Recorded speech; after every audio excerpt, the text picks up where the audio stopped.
My dad's girlfriend's kids made racist remarks about my Mexican heritage. You won't believe what happened next. A 28-year-old man is deeply influencing my 18-year-old son's life, and I am determined to do everything I can to help free him from this toxic relationship. X marks 32. Thank you for taking the time to read and share your ideas. I'm in a nightmare right now and could really use some guidance. My son, who is disabled, just turned 18. He requires several medications and needs assistance at school. He's been doing well in some areas, and we're incredibly proud of how he's progressing toward graduation and planning to attend trade school with the right support. He's a sensitive and impressionable young man, a bit socially awkward and yearns for friends. Over the years, we've faced struggles because he's too generous, often giving away his possessions or getting himself into harmful situations. He's been approached by people offering him what he thought were collectible stones, only to realize they were drugs, and he's easily taken advantage of. My son is desperate to be liked, and it breaks my heart to see him act in ways that are not healthy, even though we're working through this with therapy and trusted adults. This basically means that I'm trying to recalibrate myself. Now, let me introduce the man causing this disruption. He's 28. Let's call him Quentin. He has no permanent home, often staying in parks or sometimes getting a motel voucher. He owns 2 pit bulls that aren't spayed or neutered and leaves them in the tent or room when he works a fast food job. While I feel sympathy for him and his pets in some ways, things have crossed a line when it involves my son. It all started with Quentin asking my son to watch his dogs while he worked. My son was so excited to have a friend, and since he loves animals, he would happily spend long hours in the park alone with them. Quentin also asked for dog food, toys, and blankets from our home, and though we sometimes said no, my son would still bring these things to him. It got to a point where we started saying yes, appreciating my son's kind nature. Things escalated when Quentin told my son, once he turned 18, that he didn't need to stay with us anymore and could come stay with him.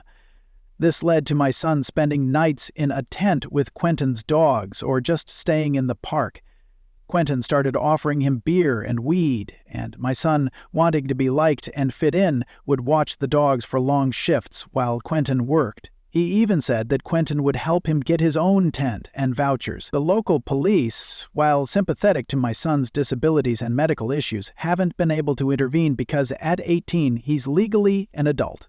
His school has supported him, but the situation is getting harder to control. Recently, Quentin rented a room at a motel and invited my son to stay with him. He did, missing important things like medication, school, and his part-time job. All he could focus on was being there for Quentin, who he now considers a brother. Quentin's own family kicked him out and they live nearby, but no one knows who takes care of the dogs when my son isn't around. Quentin doesn't drive, and earlier this week, my son gave him his bike, claiming he needed it more than him.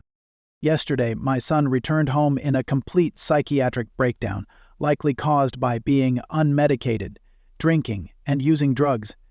His condition worsened, and we had to call emergency services. The situation was terrifying, and he was restrained after he became aggressive. Today, he's coherent, but he insists Quentin is his friend, and that Quentin is the best brother he's ever had. As his parent, I feel torn. I want my son to have friends, to explore independence, but not at the expense of his well-being. He has other friends, more appropriate for his age, but they have busy lives and can't always be there. Quentin, on the other hand, is always available, and my son feels needed and valued by him. I'm at a breaking point. I need to figure out how to stop Quentin from continuing to manipulate and control my son without harming the dogs, whom my son cares for deeply. I can't bear to see my son lost in this toxic relationship, and I feel desperate to intervene. If anyone has suggestions for how to handle this, I would truly appreciate your help. I contacted a lawyer on Monday. While I had already done some research and gathered information, I had hoped that once my son started sheltered work and had less free time, it might not be necessary to take further steps. A commenter suggested I hire someone to be my son's friend, essentially a caretaker. They pointed out that this Quentin guy might be a scammer, and often scams build on other scams. They mentioned that some scammers even promise to recover your losses for a fee, which is just another trick. They also suggested I might consider getting someone to be a positive influence on my son, so he could gradually see that his old friend wasn't the right one. This might help him develop new, healthier friendships while phasing out the toxic ones. I really appreciated the suggestion. In response, I reached out to some older young adults in our community who might be able to mentor or become fitness coaches for my son. I've found a few people locally who could engage with him, hang out, play basketball, and provide positive support in his life. This feels like a better direction for him, away from Quentin's influence.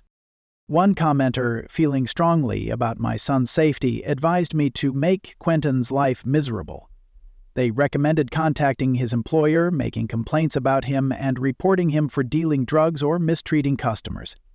They also suggested I report him to the police for his actions in the park, even anonymously, and make his presence uncomfortable by setting off fireworks near his tent. Though the idea of retaliation like this was tempting, I didn't feel it was the right course of action, so I focused on safer steps. I did, however, reach out to Quentin's employer because my son isn't the only one Quentin is influencing. He's been offering alcohol to other young people, too. I also contacted the management of the motel where Quentin stays occasionally and informed them that he was allowing my vulnerable son to stay with him, missing school and medication.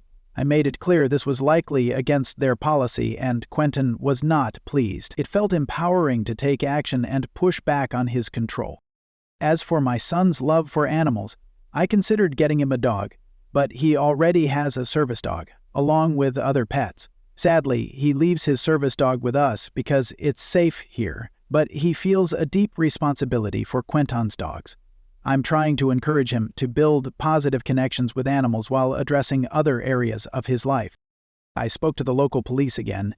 They still lean on the idea that he's 18 and an adult, but some officers who have gotten to know him better realize he's vulnerable and are more willing to offer help. For tomorrow granted, 7:20 tomorrow morning, I do have access to money and even firearms to make this happen. To keep my son occupied, he has an interview tomorrow at an animal adoption center. This kind of work would not only keep him busy but also expose him to better role models and people who are genuinely concerned for his well-being. One commenter recommended contacting Facebook to raise awareness of Quentin's behavior and suggest an intervention. They advised I report his illegal camping, take action to remove his tent, and perhaps even escalate things with the police. I took part of this advice to heart and called the police tonight. My son had just come home from the hospital, stable and back on his meds, but within hours he was back out with Quentin in the park. It was late, the park was closed, and Quentin was setting up his tent. I reported it to the non-emergency police line, and they went to move him along, sending my son back to us. I plan to keep doing this as often as necessary. Some advised that I offer Quentin a cash incentive and a bus ticket to leave town. I took that advice and found him. I offered him money to leave my son alone, but Quentin refused and told my son about the offer. He even told my son that I was too attached to him. When he came to campus more than 3 weeks from now, Mr. Hatton told me his capital killings were on his mind as I faced ways he could stop killing, and while it's been hard, I've blocked Quentin's number before, and we even gave my son an old flip phone to make managing his communication easier. But Quentin doesn't always have a phone, and they communicate through Instagram and borrowed phones. I also followed the advice to accompany my son when he hangs out with Quentin. Tonight, when I showed up, Quentin was furious. He told me I was harassing him and finally stormed off, telling my son not to follow him. My son is upset with me, parroting that Quentin says I'm too attached. That's fine. I can keep doing this, and I will. Finally, after a few months of following this advice, I'm happy to say my son is healthy and happy. He's been free from Quentin's influence for the last 3 months, and I'm incredibly grateful for the support and ideas I received here. My son is on a better path, and I will continue to fight for him. We found a transitional living home for my son alongside 5 other young men, 2 house managers, and a dog. It's been a life-changing experience for him. He's learning essential skills like cooking, cleaning, and finding a job. The program also includes therapy, daily gym workouts, yoga, and skateboarding. Everything he needed to thrive. The house is located about 40 minutes from where Quentin lives, and my son now feels he belongs, is purposeful, and is growing into adulthood. He's kept busy, learning, and engaged in job training, which is exactly what he needed. Before all this, I did everything I could based on your advice. I contacted the manager at Quentin's workplace and the motel where he occasionally stays. I informed them that Quentin was allowing my son, a disabled teenager, to stay with him and providing alcohol to him and other teens. The local business owner took me seriously and promised to look into it. I also went to the motel, pointed out the sign that stated all guests must have ID, something my son doesn't have, and expressed my concerns.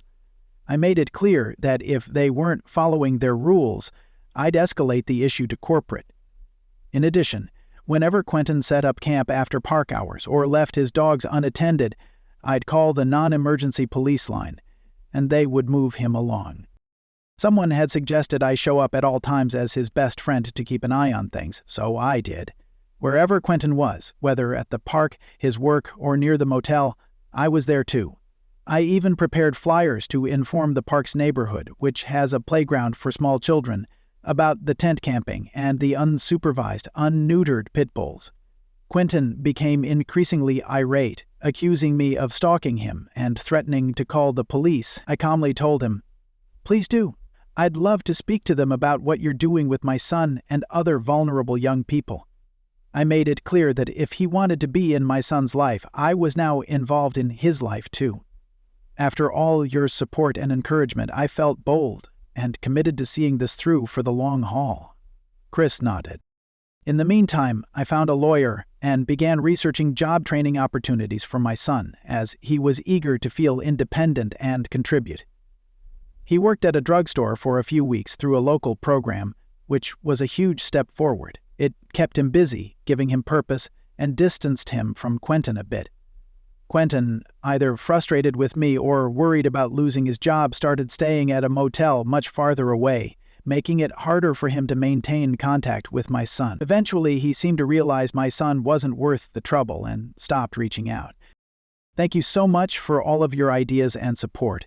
As a mother, I was so focused on trying to fix things from my son's end, I had no idea how to handle Quentin. Your guidance has been invaluable. I'm incredibly grateful for all the help, and as a result, my son is now healthy, happy, and focused on building a bright future. One commenter expressed concern about how I mentioned the unneutered pit bulls, questioning the negative context. I appreciate their perspective, and I understand the importance of spaying and neutering animals. The condition of the dogs was something I struggled with at first. If my son weren't involved, I would have felt compelled to help Quentin and his pets, possibly connecting him with organizations that help the homeless keep their animals. But once I saw how dangerous the situation was for my son, I couldn't ignore it. The dogs were also suffering, and their presence in the park was a safety concern.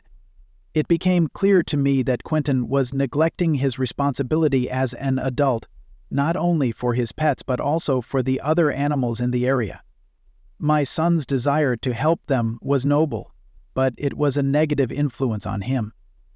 The situation was sad, and I never intended to harm or scare the animals. I'm proud to say that my son is now on a much healthier path, and I owe so much to the advice and kindness I received here. His future is bright, and I'm confident he'll continue to grow, learn, and be surrounded by positive influences. Lastly, for anyone in Houston, Texas, who may see this, I work with SEER Jobs, a nonprofit that offers training and support for youth, young adults, and veterans. We help with financial literacy, job placement, and long-term financial stability.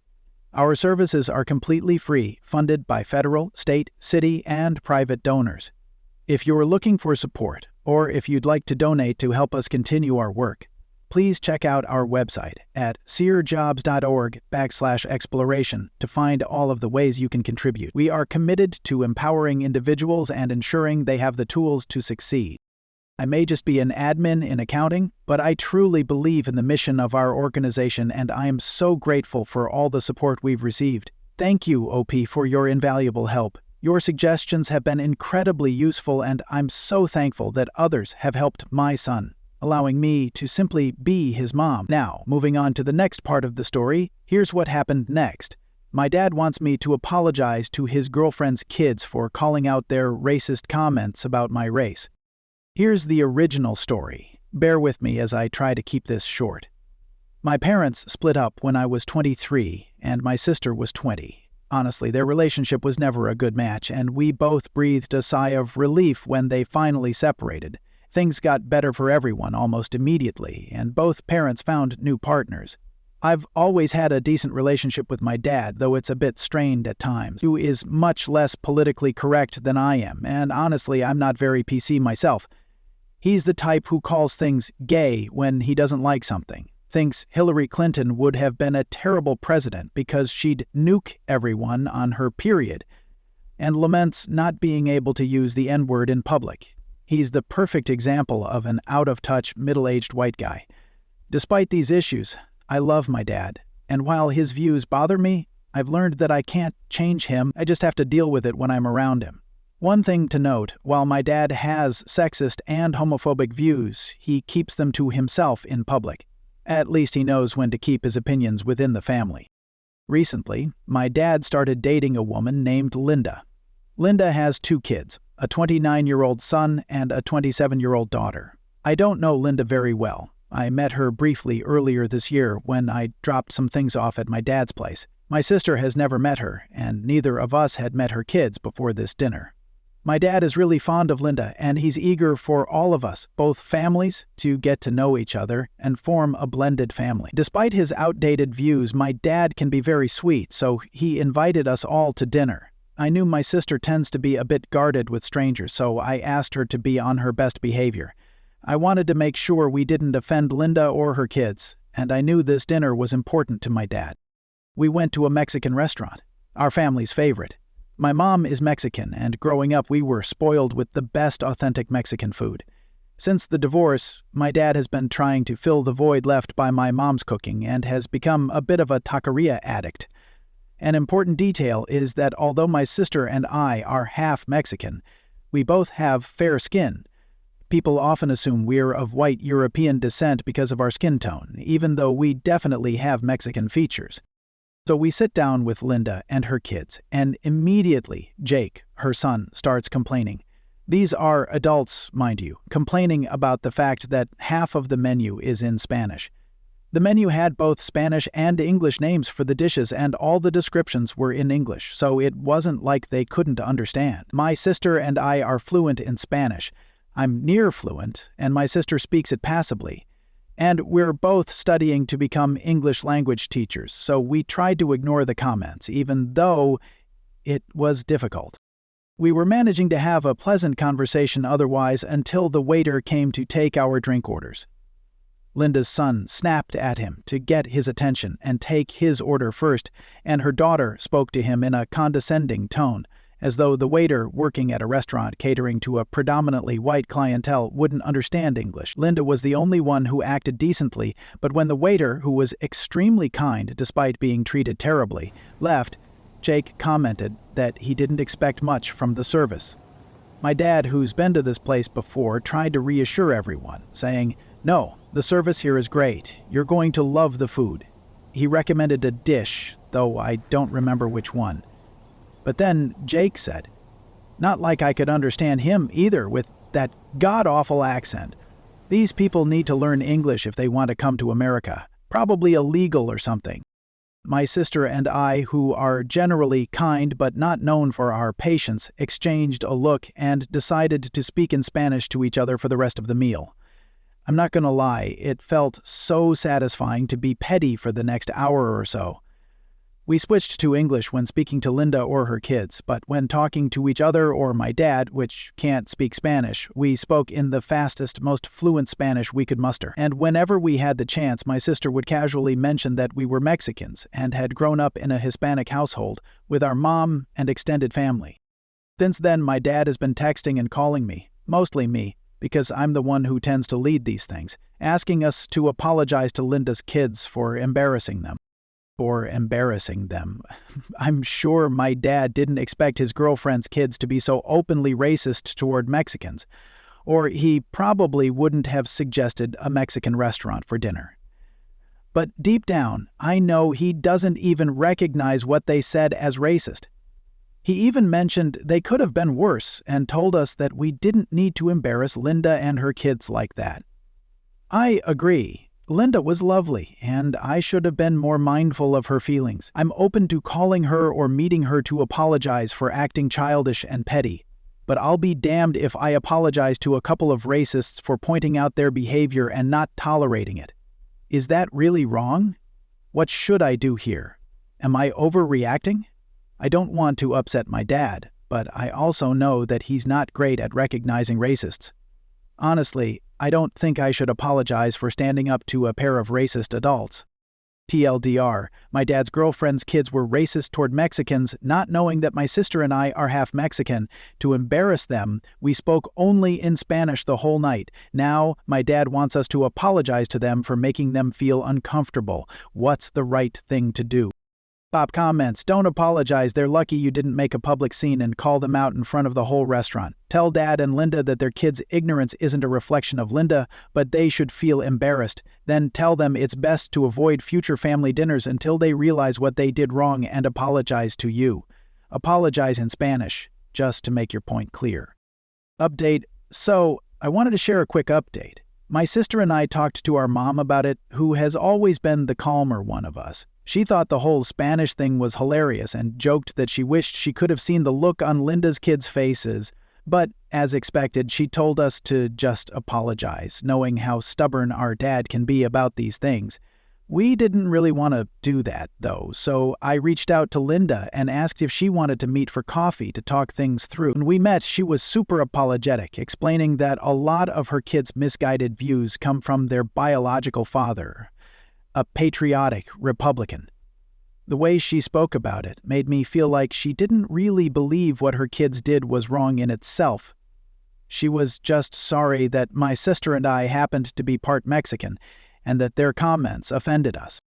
It was just me and Linda at a Starbucks. My sister wasn't there since she's pretty indifferent about the whole thing now. I told Linda that everyone's entitled to their opinions and that I even disagree with some of my dad's views, but that it was rude of her kids to assume we'd just tolerate their racist remarks. It was also humiliating to be around people like that. Linda seemed taken aback by me calling her kids racists, but I didn't back down. At least she was reasonable enough to apologize again for what happened, and I apologized for embarrassing her. Besides some bruised egos, I think I've patched things up with Linda. As for my dad, he's being stubborn about not talking to me until I apologize to his girlfriend's kids.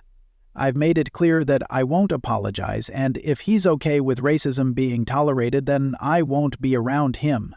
Nor will I let my future kids, who will be mixed race, near him. My sister, ever the blunt one, just texted him saying, "Have fun with the racists." That's where we stand now. Not a perfect resolution, but not the worst outcome either. TLDR, Linda apologized for her kids' racist behavior, but never truly acknowledged their racism.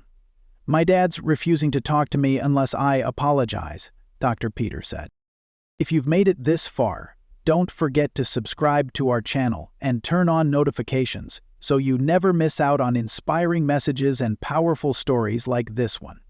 Your support helps us create more meaningful content that empowers and uplifts